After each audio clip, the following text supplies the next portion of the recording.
Hi, everyone. Welcome back to Sports Flow with BK and Speaks.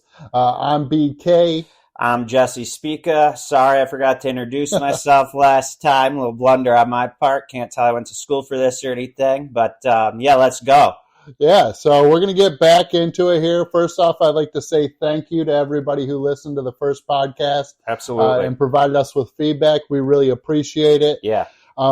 With that being said, we're going to dive into the Lions draft picks here. Let's get into it, baby. Kind of do an analysis on what we did on draft night, what magic that Brad Holmes and Dan Campbell worked. Magicians. And the way that we kind of went with the picks and where we see them fitting in this year.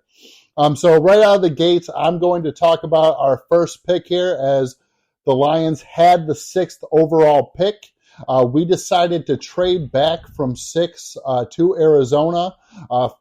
We traded away picks 6 and 81 to Arizona for picks 12, 34, and 168.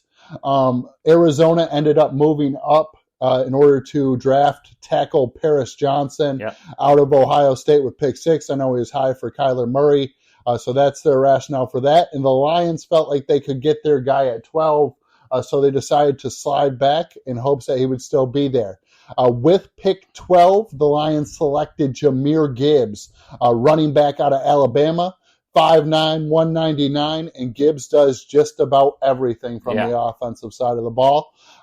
Gives the Lions another explosive home run threat in the offense that defense needs to account for. Yeah, baby. I know everybody's kind of looking at Gibbs like, hey, what are we doing drafting a halfback this high? I know that everything that I've heard out of the Lions camp is they don't really see him as a halfback. He's more of an offensive weapon. So they're going to plan on using him in his versatility all over the field. They're talking about playing him in the slot as a wide receiver. He's going to line up against linebackers, safeties, going to create mismatches for us, as well as kind of be a guy who can run in between the tackles and outside of the tackles when Montgomery isn't on the field. The Lions were very high on this guy and what his versatility brings to the offense, and I'm very high on him because I think Ben Johnson, our offensive coordinator, is going to be able to utilize him. Oh, it's going to be fun to watch what he does with him. Yeah, it's going to be very interesting to see just how explosive this offense can be with another home run threat, and especially in the backfield here. Yeah, it's going to be a lot of fun to watch, and I love the pick. Yeah, and the one comparison that continues to be brought up with him, and I agree with the comparison, is they're saying running back Alvin Kamara out of the New Orleans Saints, who is a premier Pro Bowl halfback, is the comparison for Gibbs with the way he has his versatile style and is an up and down north and south runner. Like the pick here a lot. I know a lot of people felt like we reached there a little bit with the positional value, but getting an offensive weapon that can kind of propel your offense to be a little bit more explosive is always well. Yeah, absolutely. Yeah. It's a great pick. I love it. All right, and then we're going to go to pick 18, Jack Campbell, linebacker from Iowa. This is a great pick for us. 6'5", 249, 2-year captain at Iowa. 125 tackles, 2022 stats, Buckus Award winner, best linebacker in the NCAA. He had 140 tackles in 2021. Guys everywhere on the field. Everywhere. 4.65, 40 time at the NFL Combine. Campbell, he gives the Lions a leader that can play in the middle of their defense. Campbell is all over the field when you watch his tapes. Plays sideline to sideline. Is always around the football, has great instincts. Lions said that in their interview with him, he was dissecting their defense, and he was easily one of their most impressive defensive prospects they interviewed. A little bit of research with the pick based on position value, but the a little reach there. Yeah, it was a little reach, but we get a leader on the defense and a large position need for the linebacker spot. He was the top linebacker in the draft class. I mean, this is great. I mean, the fact that another linebacker wasn't drafted in the first round has to be looked at. Yep. And the size that Campbell brings at the position with 6'5", 249, and running a 4.65 40 is a lot to marvel at. Yeah, it sure is. And it seems to be at least, a rotational player as a starting linebacker this season with, Anzalone and Malcolm Rodriguez. But, it looks like he could be most complete linebacker on the roster. And he, significant, I think he will have significant minutes in the first season. Regardless, he'll be a large centerpiece of the defense for years to come. But if he does do one thing, he adds a lot of depth to that linebacker room. And I've heard Campbell, preach on that he wanted to, add some depth in that linebacker room. And, we did so. No question. And I'm also reading that he might be the second linebacker in this unit, or maybe the first. Campbell is very high on him and believes that this could be a center point and a focal point for our defense moving forward. A little bit of a reach is right, but no other linebacker was drafted in the first round. I like the pick. Yeah, same here. I love the pick. The comparisons, too, were... Yeah, and high-end comparison, to Luke Kuechly. Rumors are they even trained with him, in the offseason, or with each other, I should say. So, anytime you're getting compared to Luke Kuechly, that's high praise. And if these rumors are true, that they did work out together in the offseason, I'm loving that, and I'm eating it up. Yeah, you got to love it. Kuechly, all-pro linebacker for 8-9 years, staple of that Carolina defense. Great pick there. If he is what Campbell and the guys expect him to be, great cultural fit, too. Yeah, great cultural fit, blue-collar guy. He's going to be great for the city of Detroit. I'm really excited. Me too. Moving on to pick 34 here, which the Lions picked up in that deal with Arizona where we moved back from 6 to 12. We got pick 34, which gave us another top 50 pick here. You always got to love the top 50 picks in the NFL draft. Ton of talent there. Yep. But with pick 34, we selected Sam Laporta, tight end out of Iowa, 6'3", 245. The guy is very explosive for the tight end position. He sure is. Has good size, but when you're looking at the 4.59 40-yard dash time, the 58 receptions, 657 yards, and 1 touchdown at Iowa this year, which is kind of pedestrian, but so was Iowa's offense. Yeah, that played a big contributing into these numbers. You see him in the open field. And whoa. Yeah, it's no question. When the guy has the football in his hands in space, he is extremely tough to tackle. He runs at a very good pace with 4.59. The guy can break the big play. Mm-hmm. He's a great blocker in the run gaming. His best football is ahead of him. Yep, I totally agree. I think his best football's ahead of him. Just like Gronk's was ahead of him coming out of Arizona. Kelsey out of Cincinnati. So yeah, and I think the upside and the cultural fit was an easy decision for the Lions to go with him here.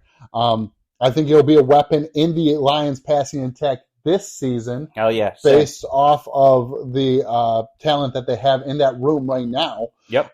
I just think his big play ability at the tight end spot will be very tough to keep him off the field. I think the high end comparison for the guy, I know this is high end, but I think George Kittle, I'm thinking Gronkowski-ish, which are some of the most elite tight ends in the game. This is high-end comparison.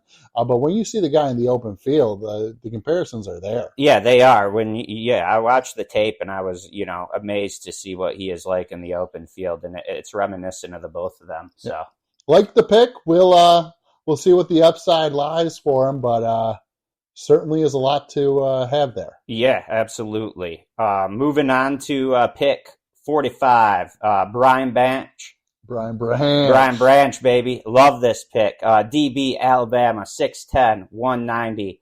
Or 6 foot 190. 6'10" would be a little large. Oh yeah, sorry, 6 foot 190. Little error there on my end. Lions trade picks 48, 159, fifth rounder to Green Bay for pick 45. Lions draft Deion Branch, out of Bama. Lions jump New England, who had pick 46 in the draft in order to draft Branch. Belichick values, them Bama boys from his ties there.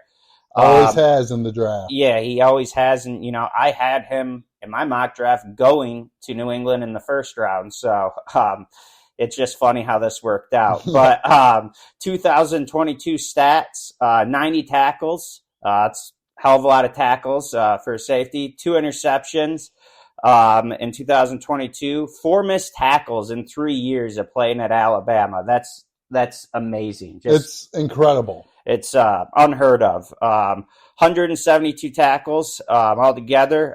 And missing 4 on 172 tackles. That's insane to me. Yeah, it's out of this world. 4.58 40-yard dash time at the NFL Combine. Good speed.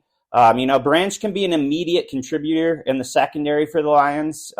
He's a sure tackler that has the ability to play multiple roles. He specializes in playing the slot or safety, the star position at Bama. Yeah, which is kind of that safety linebacker hybrid. Yep, absolutely. Love that. Great instincts and ball skills, elite against the run, an elite tackler like I covered before. Only 4 missed tackles in 3 years. I just can't get over that. It's just amazing. Immediately improves the secondary with his leadership and instincts. Dropped in the draft due to his size and 40 speed, and found this weird. Too much versatility. Yeah, that's what I was hearing out of scouts too. The versatility is a problem with him. I've never heard that to be a knock on someone, but apparently it was to some folks. Not to us. Or Aaron Glenn. Or Aaron Glenn or Campbell. So, his game tape is some of the best in the entire draft with how he manages the defense and is around the football. Excellent value for the Lions here is Aaron Glenn, our defense coordinator. Yeah. Prefers versatile DBs who can play multiple positions, and Branch gives us just that. Branch will play a rotational role with the Lions in his first year. Entering a competitive position group in the secondary, which we couldn't say last year, but Branch plays a similar role to Chauncey Gardner-Johnson, which, will keep him off the starting rotation this year, I believe. You'd imagine. Yeah, one would think, with Gardner-Johnson, being one of the best in the entire league, Branch is going to be, more of a capable starter in this league down the line, and it's going to be, tough to keep him off the field. But he gives the Lions great depth at DB and potentially a staple for the future in the secondary. Yeah, I think he is absolutely a staple going forward. The guy immediately improves the secondary with his awareness and instincts, and the tackling is just incredible, man. Yeah, it's incredible. I mean, anytime you're getting comparisons to Micah Fitzpatrick, that's high praise. Yeah, and that's a versatile DB who came out of Bama. So it's a good pick there a great pick for the Lions. They're getting the best safety in the draft at 45. Who am I kidding? Let's go, baby. On to pick 68. 68. Another pick that I absolutely love, and I have no idea really how he got to this point. But pick 68, the Lions select Hendon Hooker, quarterback out of Tennessee. 6'3", 217 pounds. Lions moved back a couple times in order to get a little bit more draft capital and still were able to land Hooker, which was surprising to me. Lions traded picks 55 and 194 to Kansas City for picks 63, 122, and 249. And then the Lions said, we didn't move back far enough, moving back to 63. Again, let's get another pick out of it. So we decided to trade. Lions traded pick 63 and 183 to Denver for pick 68 and 138. Lions draft Hendon Hooker, as you know, at pick 68. Yeah, baby. When you're looking at Hooker's stats, he threw for 3,135 yards and 27 touchdowns with only two interceptions. That's awesome. A 124.6 QBR, Woo! and he ran a 4.77 40-yard dash at the combine. I mean, this guy played 9 games, I think, this year, 8 games this year, and had 3,000 yards passing. We were talking this guy would have probably been he would have certainly been a Heisman candidate. Oh, no, he was. He was the front runner before he tore his ACL. Yeah, he was right in the conversation. Before he got hurt, he was the guy, and he was carrying Tennessee to one of their best seasons that they've had in a very long time. Hooker has a great arm and fluent motion, can make all the throws. Mm-hmm. His deep ball is one of the best that I've seen at the collegiate level in a very long time. Yep. High character player with a great locker room presence. The reason that he dropped, and the reason I believe he dropped to 68, and this is the only reason I feel like he wasn't a first or second round quarterback, is because he's a little older than the other QBs. He's 25 years old, so you're getting a little bit more maturity there. And less which I don't mind. Neither do I. I mean, we're ready to win right now. Exactly. You want to have, a guy who's ready to go. And if he was healthy all year, he probably would have been drafted in the first or second because he's ready to go this year. Exactly. Yeah, that injury really hurt him. But, then he fell into our lap, so I'm not mad about it. Yeah, you can't hate it when we're getting him in the third round. Now, this year, immediately, Hooker will have a redshirt season. Yep, no doubt. He needs to recover from his injury. And, yep. It's the best way to propel his career forward and the best thing for Hooker to start. But he does have the talent to be a starting quarterback in this league. And I think with the Lions, not necessarily this offseason, but in the next offseason and the next after that, he might give Goff a run for the starting job. No question. And potentially could be the quarterback of the future. When you're getting a guy of that magnitude in the third round and at pick 68, you got to feel like you're getting a great steal in the draft. There's a tough comparisons on him to what former pros were, but the name Sam Bradford comes out with how fluent his throwing motion is and how accurate he is with the short ball. And then Geno Smith is the other name that's thrown around with his athleticism and ability to throw the deep ball there. I think he'll be better than both those guys, but, I don't know. Those are two pretty good pros, but we will wait and see, but I think Hendon Hooker is going to be great for us in the future, and I'm excited. And, we just made our quarterback room that much better, so I love that. Absolutely. All right, going to pick 96, Broderick Martin, Western Kentucky, 6'5", 337. Big boy. Big boy. Watch out. Lions trade picks 122, 138, 168 to Arizona for pick 96. It's quite a bit of draft capital right there. So, we wanted this guy. A lot of capital to move up. Yeah, a lot of capital to move up. Lions, draft Broderick Martin out of Western Kentucky with that 96 pick, 2022 stats, 32 tackles, 1.5 sacks. Doesn't do a lot, but just stops the run. Yeah, he just stops the run, and that's what we need. So Martin's a run stopper in the middle. With his height and arm length of 83.2 inches and weight, Martin is a premier size for a run stopper. Martin is tough to move and can make room for the linebackers to make tackles, which is huge. Not a glamorous pick, but he will be an asset to the defense. Was an impressive player at the Senior Bowl, too. Got a lot of praise there. It's probably why Holmes and Campbell jumped up to get him. Yeah. Because they were very impressed with him at the Senior Bowl. Yep. Martin will see some time this year in the goal line and short yardage defensive sets, I believe. His role will be, to be the run stopper and not get moved backwards from his spot. In his, interview with the Lions, he said he finds it insulting and takes it personal when teams try to run on him, as he feels like he owns the middle of the line in the trenches. I love that. That's the kind of guy that fits our culture. He loves the football. He loves football. And, those are the kind of guys we're after. Taking it personal when people run the football. You got to love to hear that out of a defensive tackle. Yeah, you sure do. And he fits our mantra here and, what we're building. So, he'll be a rotational piece for the middle of the Lions defense. Defensive line, with his size and athleticism. The comparisons we're getting from him is defensive tackle Jordan Davis with Philly. Anytime you're compared to him, my goodness, that's Yeah, they're saying discount Jordan Davis. So yeah, okay. I'm not sure he's got the pass rushing ability that Jordan Davis does. Actually, I know he doesn't based off of the tape. But when you're talking about the size and what he can do for the run stopping, it's right in that conversation. Heck yeah. I'm pumped to see it, and I like this pick.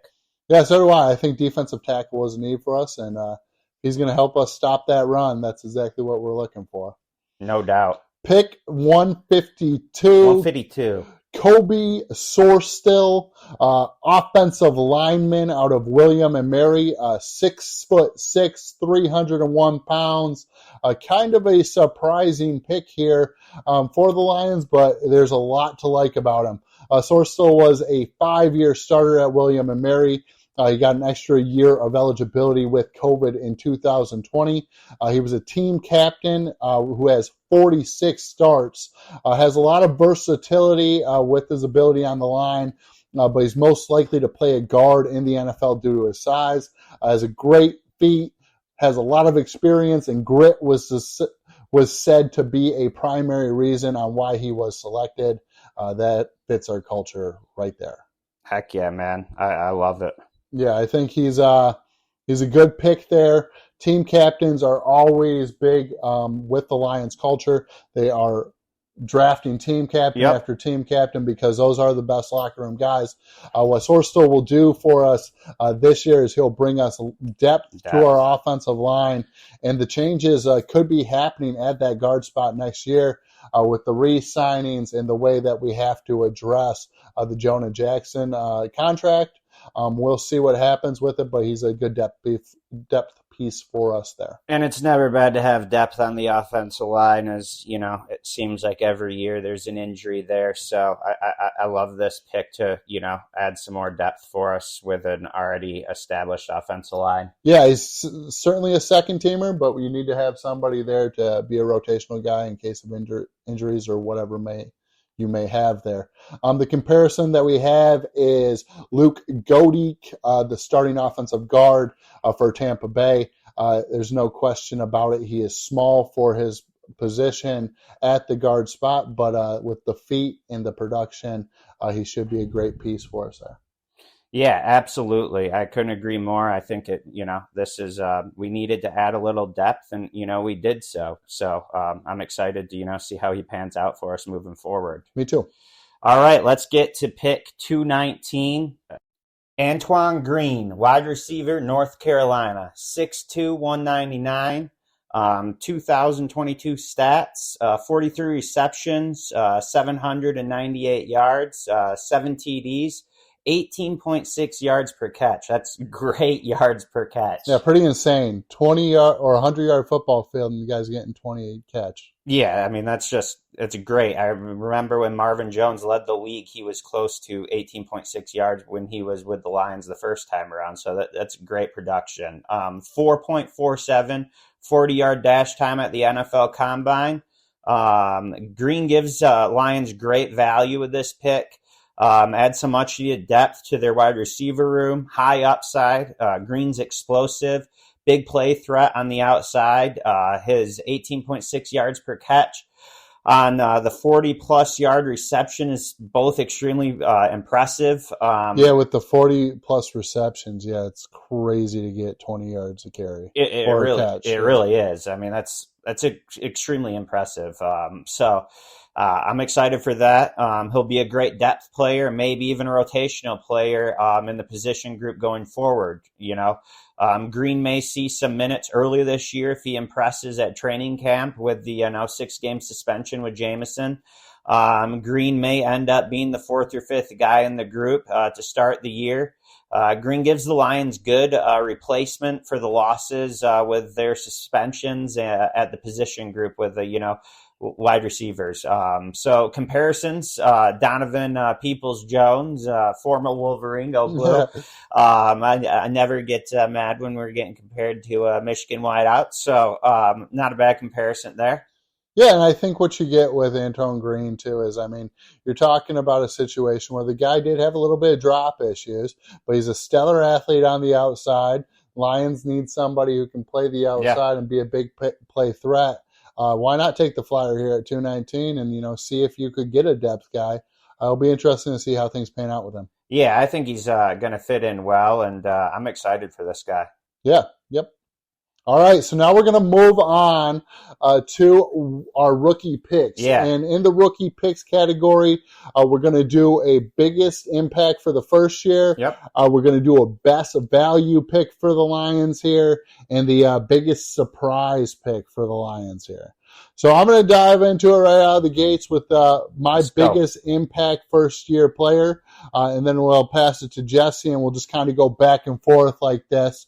But the biggest impact for the first year, who you got, man, is running back Jahmyr Gibbs. I like that. The way that we drafted this guy at 12 and the reaction in that draft room to getting Gibbs was very, very telling. Yeah. It means that the Lions and Campbell see something in Gibbs where they feel like they do not have a player like this on the roster. He'll be a great complementary to what Montgomery already gives us with being the bell cow back. Yep. You get a slot receiver with Gibbs. You get multiple running back who can go inside and outside of the tackles. I mean, you're getting an athlete on your offense that can make some big plays, and I think he will do that for us. It wouldn't surprise me if you see Montgomery in the same backfield as Gibbs in certain pieces this year. Ben Johnson will probably get very creative with it. Oh, he sure will. I think Gibbs is a contender for Offensive Rookie of the Year. He'll be in the conversation. I don't think he wins it, but he'll have a productive year. It's going to be fun to watch. I went with my biggest impact first-year player, Sam Laporta, tight end, Iowa. I know a lot of people weren't high on this pick when the Lions made it, and I'll be the first to admit it. I was one of them. But after doing some post-draft research and watching the tape, I soon came to figure out that Laporta has all the intangibles to be a difference maker at tight end, which we haven't had for years. I mean, it's been a long time coming. Yes, we've had guys that have filled in nice, for Hockenson after we traded him, and we thought Hockenson was the guy on the pass. Yeah, he never panned out. And these guys, that filled in for him, such as, Brock Wright, James Mitchell, and Shane Zylstra, and they did a good job. But I think Laporta adds competition in this tight end group, and I think he's hands down the best athlete in the group. So yeah, I don't think there's a question there. Yeah, and he's going to be, have the ability to be a mismatch for many linebackers and safeties with this combination of speed and size, which, the other guys in that room I don't think quite have.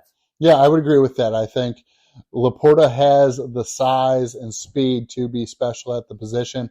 I'm excited to see what Ben Johnson can do with him. Same.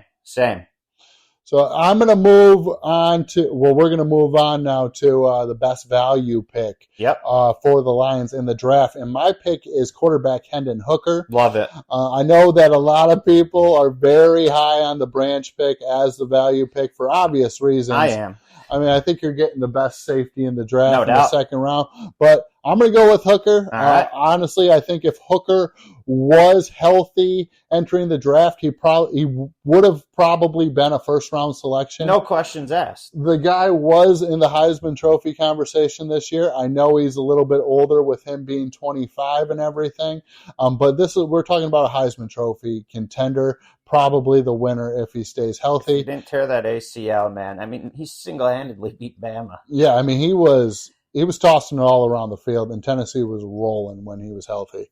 I think he's entering into a great situation here with the Lions. Best landing spot. Yeah, getting him in the third round is pretty incredible because you're getting him into a situation where he can redshirt for the first year, not have to play, but get himself healthy. Get healthy, get ready to go, and once he's healthy and ready to go, he's going to be competing for this starting quarterback job, and to get potentially your starting quarterback in the third round is an incredible value. Yeah, and I just really like that he can throw the deep ball with the speed we have on the outside. I think that's going to be a lot of fun to watch in years to come. A lot lot of fun. I'll get to my best value pick. I am on the Brian Branch trade. DB, Alabama, 6 foot, 190. Got it right that time. Branch is a guy who I think will, bring immediate impact to our secondary, an area we struggled mightily with last year. Not only is this guy great in coverage, but his instincts and ball hawking ability and his tackling is world class. We mentioned this earlier. He only missed a combined 4 tackles his entire career at Alabama. It's just amazing. It'll be interesting to see how he fits in with Gardner Johnson, Tracy Walker, Kirby Joseph. But regardless, he can return kicks, he can return punts. He'll be an elite special teams player for the Lions immediately. The Lions got the best safety in the second round to pick 45. Insane. When Minnie and experts and myself thought he would go in the first round. So, this is a great value pick. He's the surest DB tackler that PFF has ever graded. And that's, pretty crazy when you really sit back and think about it. Yeah, it's incredible how good of a tackler he is. And you're right, he's going to add incredible value for the Lions right now as a special teams guy with his tackling ability and instincts. And in the future, this guy could be a staple for us moving forward, and I expect him to be. Yeah, same here. Let's get to the biggest surprise pick. Who you got, BK? Biggest surprise pick. I think I'm in the boat as a lot of people here when we ran to the board at pick 18 to select Jack Campbell, the linebacker. Hell yeah. It was very interesting to me, and it was the biggest surprise to me because I didn't know how much the Lions valued Jack Campbell. Like, I saw Jack Campbell play when he was at Iowa because I track a lot of Big Ten football with me being a Michigan fan. And Campbell was all over the field, and you could tell that he was going to be a pro when you watched him at Iowa. Yeah. But based off of his size, the speed he has, the skills, his tape, everything like that, Lions felt like he was the right guy for him at 18. Yeah, and we're adding depth to that linebacker room, and Campbell, touched on it, and that's what he wanted to do, and he's going to give Rodriguez, a little competition there, and he's going to learn from Anzalone. I love it. Yeah, he gives you a lot of speed there. 2-time captain at Iowa that you got to think about. Yep. Great cultural fit, and the Lions think that they have a cornerstone piece here in Jack Campbell. I think the reason it was such a surprise to me is how high they selected him. Yeah. But then when you look around the league and you see how many other linebackers were selected in the first round, no other linebacker was selected in the first round, and many teams were rumored to have Jack Campbell far and away their number one on their linebacker board. Yeah, we got the best linebacker in the draft, so that's huge. For a position we needed. Yeah, for a position we did need. So great pick there. Biggest surprise pick for me, Jahmyr Gibbs. I honestly didn't see this one coming, especially, the way in which we went about it with us moving back in the draft and still getting the guy we were extremely high on. As Brian mentioned, you could see in that draft room just how excited we were to draft him. A lot of people thought it was a stretch to draft him at 12.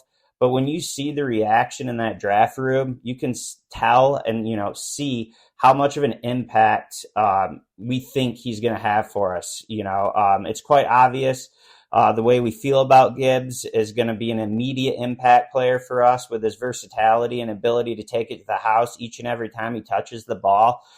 I'm getting chills thinking about it.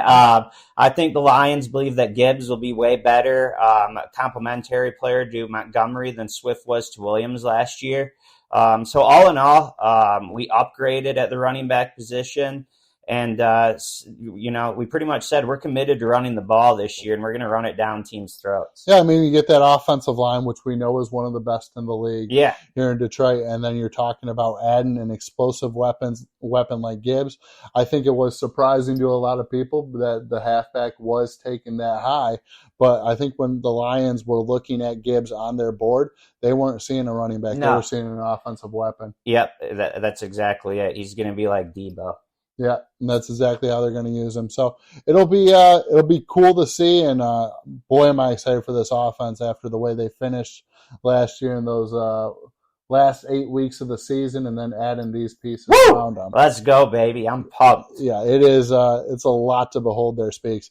So now we're going to move on into our schedule predictions. As everybody knows, the Detroit Lions schedule was released last week. We're going to dive into the schedule and give our predictions and let you know how we think that this season early on is going to go for the Lions. Let's get right into it. First week, we have an away game, prime time Thursday night to start the season. You've got to love it as a Lions fan. You do, baby. The league is drinking the Kool-Aid with us, and welcome to the big stage. It is, it's no joke taking on Kansas City in the first week. Yeah. As Andy Reid, their head coach, is 8-0 since 2015 in opening games. They have been basically a machine over there, but the Lions have wanted the big stage. We've wanted to be a part of it. Here we are. We've got all the smoke. We're ready to go. Let's go, baby. With that being said, we go into Kansas City as 6.5-point underdogs, and I expect us to lose, unfortunately, in a close game. All right. You have us losing. All right. Well, I have us going into Arrowhead and beating the Super Bowl champions. I think this is a perfect way to start off the season for us. I wouldn't want it any other way. I want to play the best, and I think we're going to come in there, and Reed's going to be 8-1 after we get done with him. So I have us winning that game. We can hope. That we can. And I like that prediction because I would like to see that happen. On to week 2 here. It is going to happen. On to week 2, we got a home matchup here versus Seattle. Seattle stole one from us last year, and they got into the playoffs over us.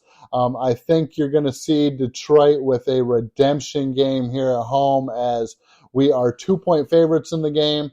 I think Detroit comes into their Ford Field for the first showing of the team.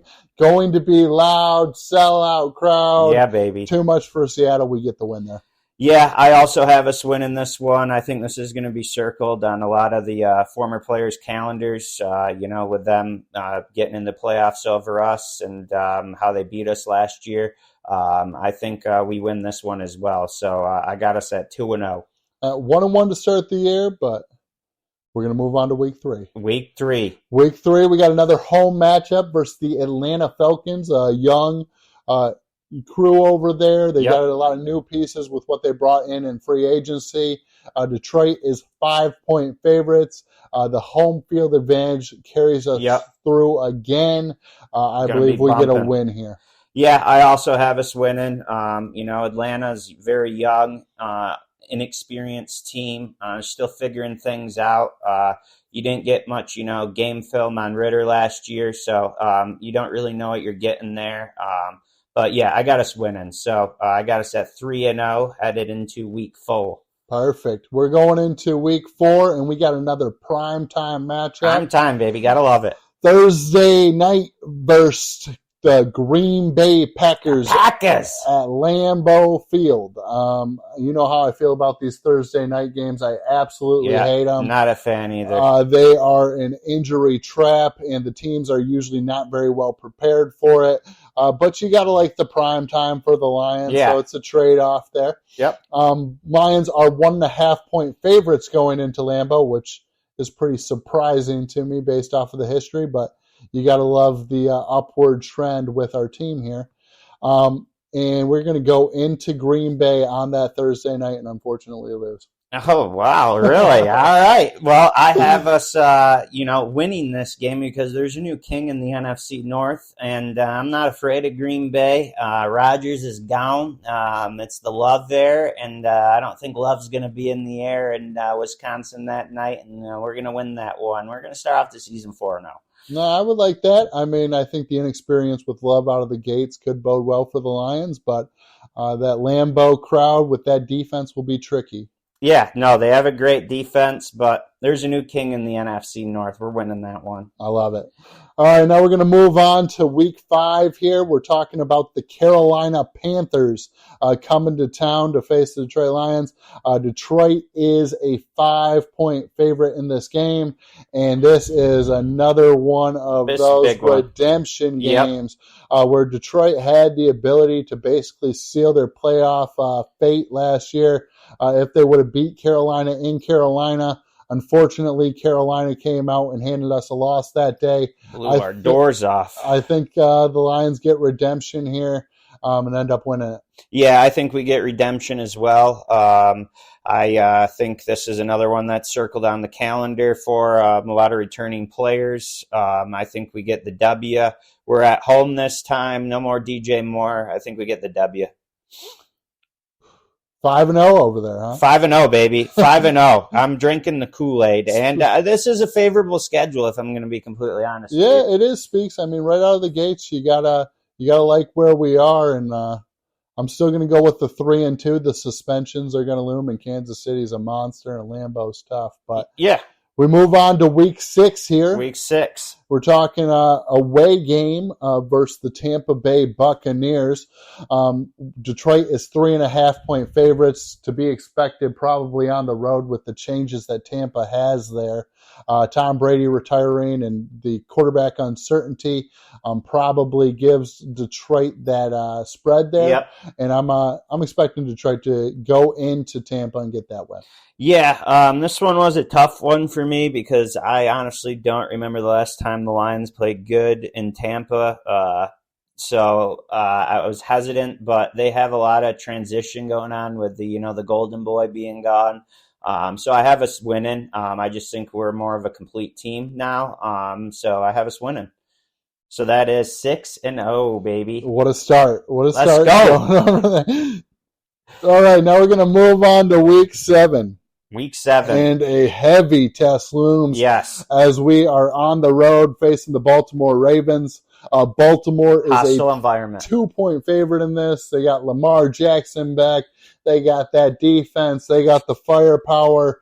I just think with the away environment and the explosive weapons that Baltimore has on the offensive side, I think they hand the Lions a loss here. Yeah, you want to know what? This is where I finally have the Lions going down with their first loss of the year. Baltimore, they're always going to bring it. Lamar is going to be motivated off his new contract, and they finally got him some weapons on the outside. I just feel like this one's going to be too tough of a task for us, and we're going to lose that one, unfortunately. Yep. 6-1 for me. 6-1, okay. Now we're going to move on to week 8 here. Week 8, another primetime matchup. Home primetime matchup, which you absolutely have to love. I can't tell you the last time the Lions have had a home night primetime game. You love to see it as a fan.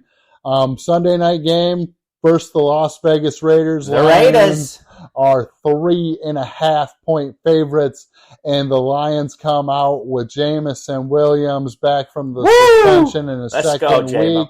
And I think the Lions come out and they score a ton of points and make a statement versus the Vegas Raiders on a big stage. I got them winning here. Yeah, I also have them winning. I think they're going to come back, avenge that loss against Baltimore the week before, and blow the doors off the Vegas Raiders. And, that having J-Mo back will be a big spark for us, too. So I got us winning. Love that. Okay, so now we're entering into week 9, which is our bye week. Yep. My record for the Lions in the first 8 weeks is 5-3.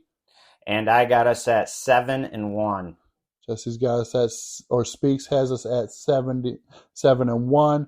We're moving on to week 10 after the bye week, where we have the preparation, and we are taking a West Coast trip out to Los Angeles to take on the Chargers, who are 2.5-point favorites in the game.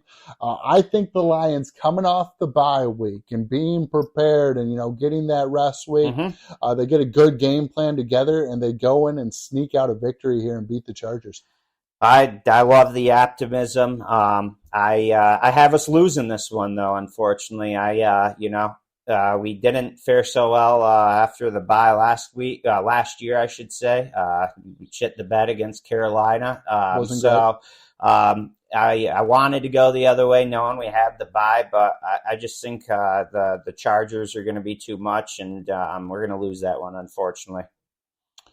You'd hate to see it, but I understand. Yeah. And we're moving on to Week 11 here.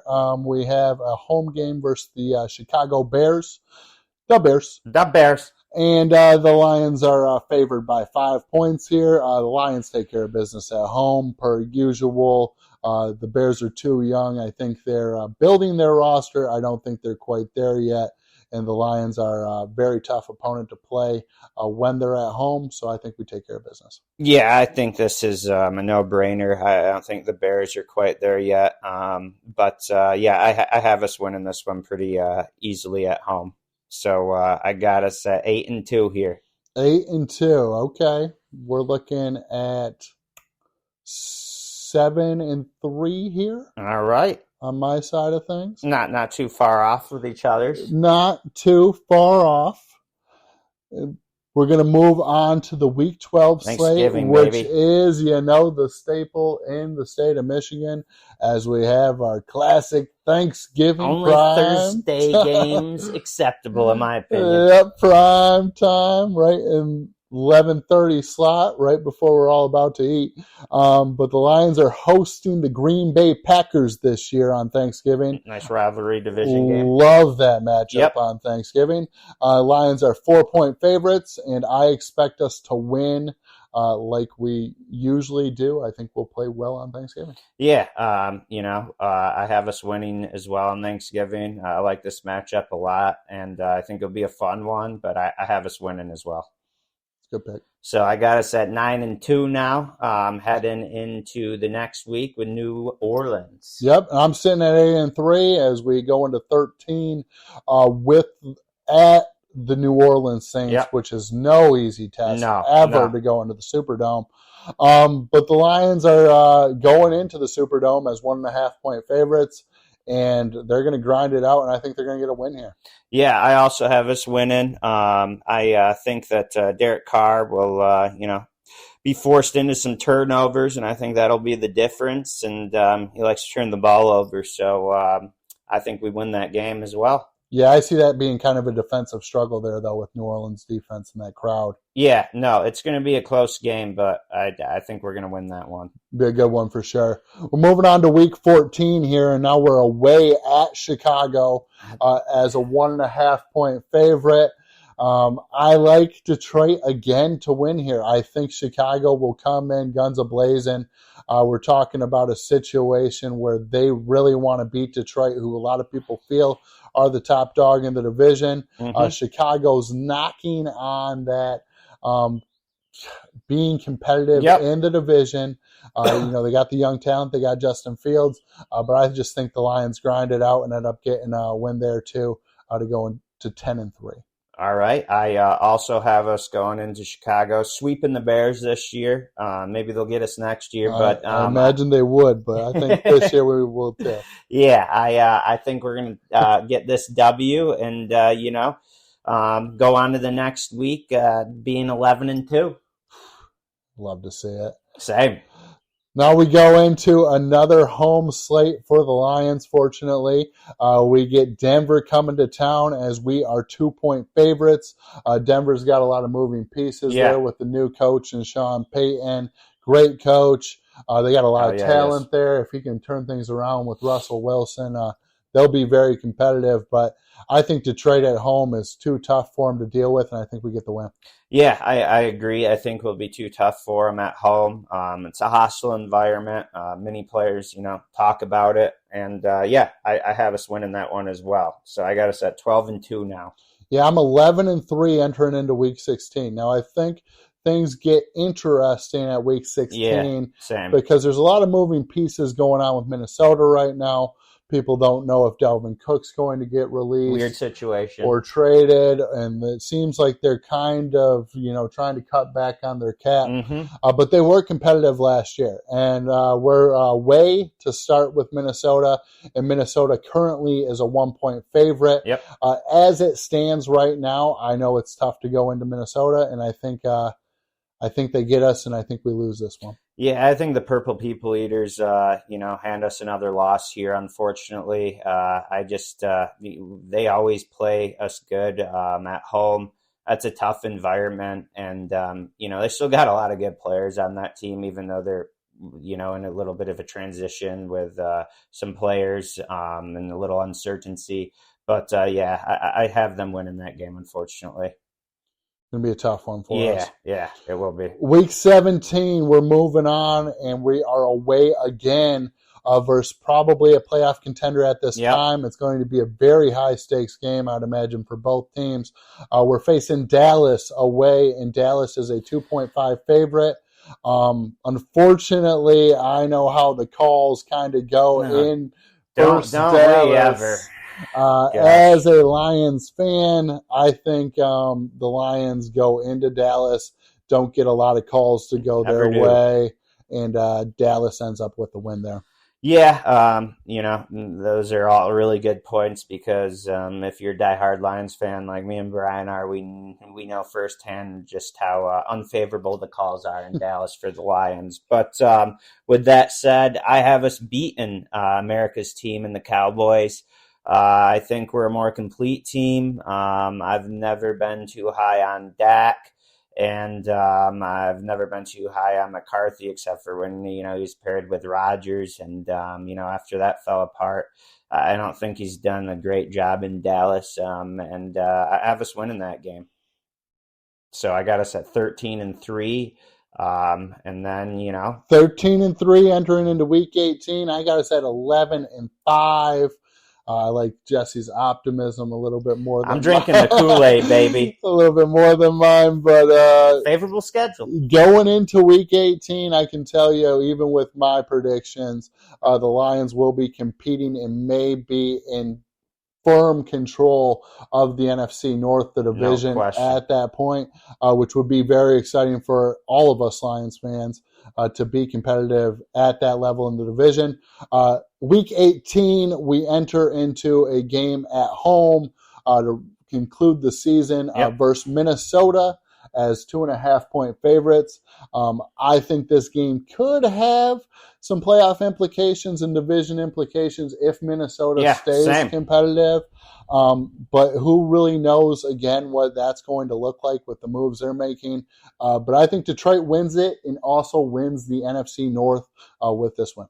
I'd have to agree with you on that. I concur. I think we win this, and we end the season at 14-3.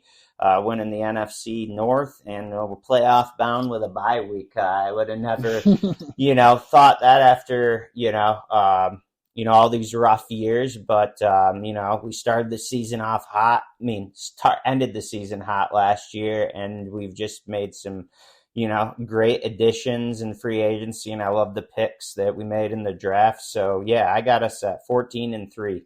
Yeah, you carry over the momentum from the last 8 weeks. And it's easy to see why people have these lofty record expectations as we are Lions fans and, haven't seen this level of success in our lifetime, really. No. Not at all. I have us at 12-5 and division winners, too. I think this team's ready to take that next step forward. Absolutely. And it's going to be a fun season. A couple tidbits about the schedule that are a little unique this year as they were or than they've been in the previous years is the Lions are favored to win in 12 of their 17 games this year.